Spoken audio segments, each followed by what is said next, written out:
Hey guys, welcome back to the shop. Backing up because I had to turn on the iPad. Welcome back to the shop. Welcome back to Worth Guitars. I hope everything's going good for you. I hope life is treating you well out there. Today we're out here and we're getting ready to get this neck for the Fleetwood, the G style for Tony Bullard, rolling down the road here. Still got to cut that angle on there. I'm going to set up and do that here in just a few minutes. We managed to get the fretboard milled. Our block inlay cutouts are done, and it's time for frets on this. We've got the mortise cut at the end of the neck so that it fits properly down inside the body. Let me grab the body, I'll show you what I mean. So the body's got the mortise in it, as you can see, right? Obviously. And then the tenon fits right down in there, like so. And we've got a nice fit. We got the angles fit properly in there, all the way around, and push down on that, and that tightens up right there, right? Just like that, all the way around. So that fits in there nicely now, and we worked on getting the neck break angle right. Yesterday, I think I got that very, very, very close to being perfect. What I like to see is about 5/8 of an inch under the straight edge right here. Maybe 11/16. It depends on the bridge. With these hip shot bridges, the stop tailpiece and bridge for hip shot, it doesn't have to be quite as high because that's not as thick as a standard stop tailpiece and bridge setup, or a bridge like you would see for a standard LP, you know. So if I get 5/8 to 11/16 right here under the straight edge where the bridge is, we got more than enough for that bridge and all the clearance for the frets and the strings. It works out really well. What I mean by that is that clearance right there where it goes across to the top of the bridge. Neck break angle, you know what I'm talking about. All right, so we got that all set up. And what I want to do today is get this angle cut and clean up that headstock angle so that I can get this head plate glued on, because that's a big, big part of the whole guitar. We like to get that in place. We have the neck now and the pins in the back of the fretboard. So we know that the fretboard is going to be here. There's no way it's going to move. And then I can use it to position the head plate and give me just enough room in there to stick the nut down inside between the fretboard and the head plate. I'll show you what I mean when I get there. A lot of stuff to say at one time. But what I'm gonna do now is just go ahead and set up on the bandsaw and get this cut. So I'll move this around so you can see that, and we'll get that done, and we'll start sanding down this headstock angle, and we'll get that done. I am in the future gonna just cut this angle on the CNC. I haven't had the time to really machine to set up. I would like to machine a really nice angled block that the neck locks into. I have these nice plates that I use now, the Corian plates that I use for setups that I can take on and off of the CNC. And I have the alignment pins so that I can align everything back on and I can get continued setup success that way. I need to work on the angle part of the headstock and the machining of that. I need a couple hours of extra time to do it. I haven't been able to find those 2 hours, 3 hours yet, but I will somewhere down the road. In the meantime, I just do it the old-fashioned way, and it works great that way too. So we don't lose a whole lot of time that way anyway. So let me get set up for that, and we'll show you that, and we'll get going. And this guitar is coming to life. It's getting closer all the time now. The Fleetwood, all right? Let me get set up. I'll be right back. Okay, so I just set my calipers for a 1/2 inch. It's just a hair over. And just use that to scratch, you know, like a marking gauge would, a 1/2 inch across there, and then just darken it up with a pencil, and it makes it easy to see. So that's where we want to cut it, right there.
So we have that cut on there now, and we'll just go over to the vise, lock it in, and we'll just clean that up, and then we'll have a place for our head plate.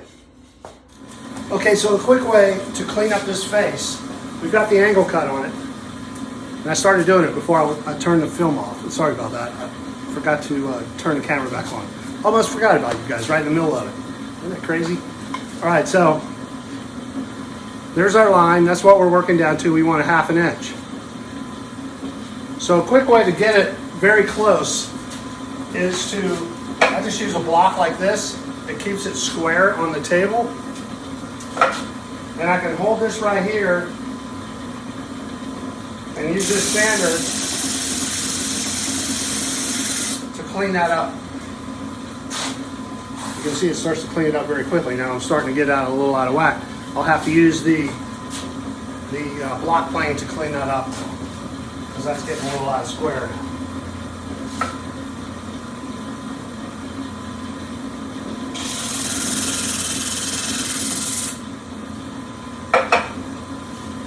So that's cleaning it up real nice. See, I still got some low spots there from the bandsaw, but we want to keep it square across there. So I'm going to do the rest of this with the block plane. I could actually probably just sand most of it, but I'm going to hit it with the block plane just to knock a little bit of it off faster. We'll just lock this into the vise here, and we'll be good to go. The trusty low angle block plane. You keep your iron sharp, man, these things work great. You just want to take off a little at a time. Just enough to keep it clean. This gives you a really pretty glue joint too. See, I'm just taking real fine shavings. Real fine shavings. They almost turn to dust in your hand. And I'm just cleaning up that face. You can see how fast that gets done. I walk over to the bandsaw, cut it. Come over here, I just use a block. This is a sanding block I had. I just make sure I always cut these square, and I can use them to hold me square against things, you know, like bandsaws and stuff. And you can just go over to a disc sander and zoom, knock off that saw curve real fast from the bandsaw. It gets you real close to where you want to be, and then I just come back and clean it up like this. And this flattens it really well and makes sure that everything's nice and flat and square like it's supposed to be. And you get a really clean surface like this.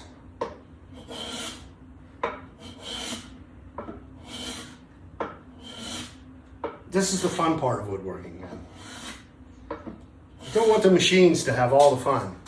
It's just not right. And one reason why I do this is because I like to do it.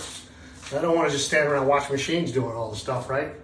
So I do like to do some of this stuff anyway. And this is one of the things I like to do.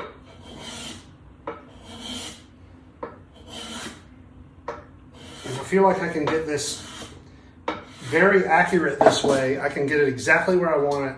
I can work right down to the line that I want, and I don't have to worry about whether I got it exactly right on the CNC machine. The CNC machine is very accurate, but let's say it cuts a little deeper than I wanted it to be.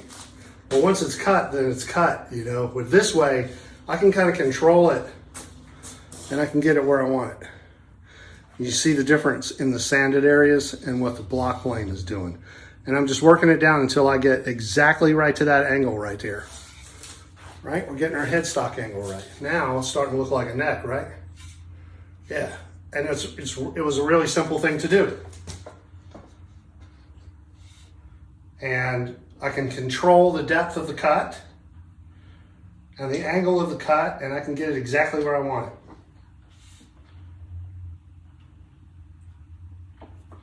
Until I get a little better at setting up fixtures and engineering the fixtures to hold things at angles on the CNC machine, I'm just going to do it like this until I have a few hours to goof around with it, you know, and get it exactly like I like it. And I'm almost there. It's just time, a little time. This iron on this is a little dull. I need to take some time to sharpen. I'm going to do a video coming up soon on sharpening chisels and plane irons and that type of thing. If you keep them sharp, man, they're so nice to work with. And it makes everything so much easier to do.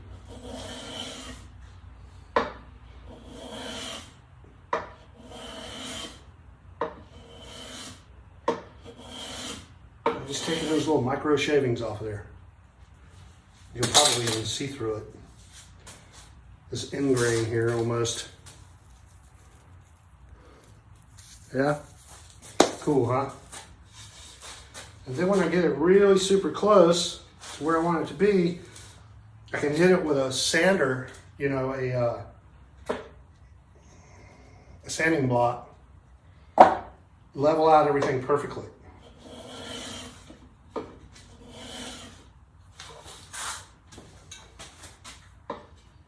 Well, we're almost there now.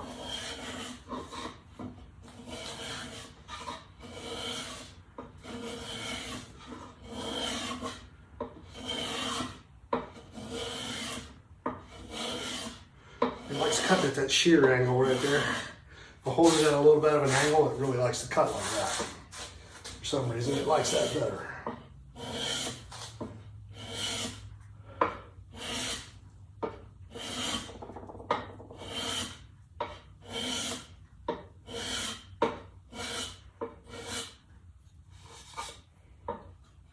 Almost perfect.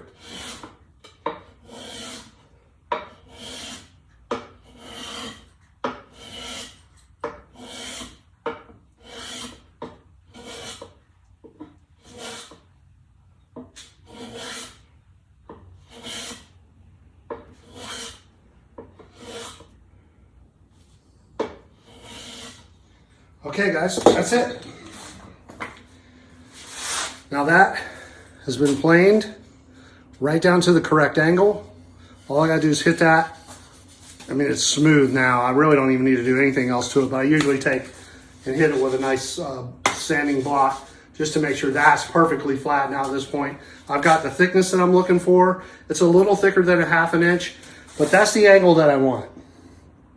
Because again, the pins have already been put into the neck and into the fretboard, and that's locked into place now. That geometry is locked into place, so we have to make sure that we get the geometry right, because that's everything, the scale length, right? So anyway, there we are. That's locked in. Now you can see that line right there. That's the thickness of a nut. Let me grab one. So we use these Tusk nuts made by Graphtec. So that goes there, right? As you can see, it's right on that line. Whoops, that fell. It's hard to do everything by yourself. Anyway, so now I'll cut this head plate. I have a template for cutting the head plate, and it'll drill a couple of holes in here, and that locks it into place when I glue it. And then that creates that flat spot and that angle, and that nut locks into place, and then we're good to go there. Okay, so there you go. That's what we're doing today. Let me grab this. Now that looks like a guitar neck. Now see, that didn't take very long to do.